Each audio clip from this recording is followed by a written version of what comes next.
Welcome once again to tonight's bulletin, and in our first story, the Inter-Religious Council of Uganda has been called upon to promote peace and prevent violence, especially among the youth, as the 2026 general elections approach. Now, this comes after previous elections were marked by violence, largely involving young people. Religious leaders have been urged to encourage peaceful, democratic and credible elections with focus on guiding the youth away from violent actions. Let us have the report. Over the past years, general elections in the country have been characterized with violence, and in a bid to combat this, the Electoral Commission has called upon the Inter-Religious Council of Uganda to promote peace and urge the youth to refrain from violent acts in the upcoming 2026 general elections. This was addressed today during an Inter-Religious Council of Uganda governance retreat in Mukono. Something we need to think about. The Chairman, Electoral Commission, Justice Simon Byabakama, reiterated that religious leaders play a vital role in promoting peace and stability in the upcoming general elections, referring to them as moral compasses who can guide their congregants on how to uprightly conduct themselves. Gatherings of people who are citizens and possible voters or even voters. The message the leaders of the various religious faiths give out to the people is well received.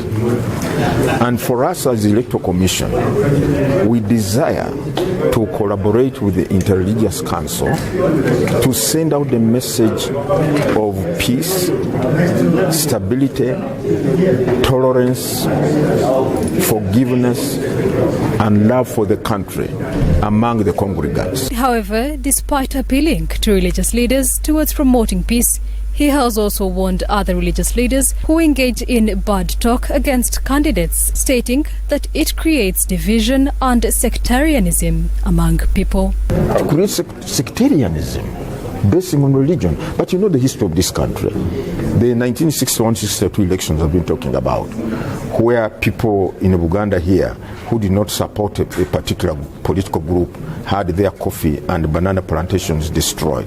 Okay? We are told those elections were primarily influenced by religion. And we don't want to repeat that. We don't want to have our elections influenced or based on religious beliefs and religious differences. No, we are one country. And the Constitution of Uganda says, look, sovereign power belongs to the people. Irrespective of what religious grouping we belong to, we exercise this sovereign power jointly and in tandem for the good of our country by electing leaders whom we know are going to serve us, who are going to benefit us as a country and work in the interests of the people of Uganda, not based on religion.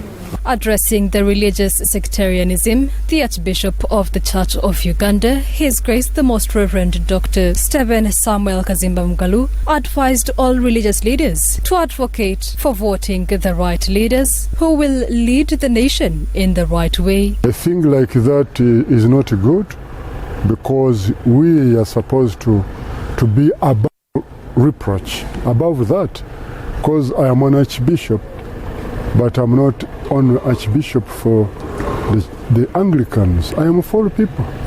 And in my case now, I'm chair for Inter-Religious Council of Uganda. We have Seventh-day Adventists, Muslims, we have Catholics, Pentecostal. So I think let us advocate for the best candidates and what they can offer. What can they offer so that we really have good candidates and good leaders out of at the end of the exercise, and we'll have the Uganda you want. He also implored the youth to stay away from violence and engage in meaningful activities that will benefit them. The youth, the women, and all these other people, they are citizens. Everyone is entitled to, participate in politics because they are Ugandans. What we should do is to ensure that the younger people are sensitized and they should be involved. They should really be helped to know that they are Ugandans and they should do the right thing. Actually, demonstration is not actually the way to go. What we did last time, we had to meet younger people, 2,400.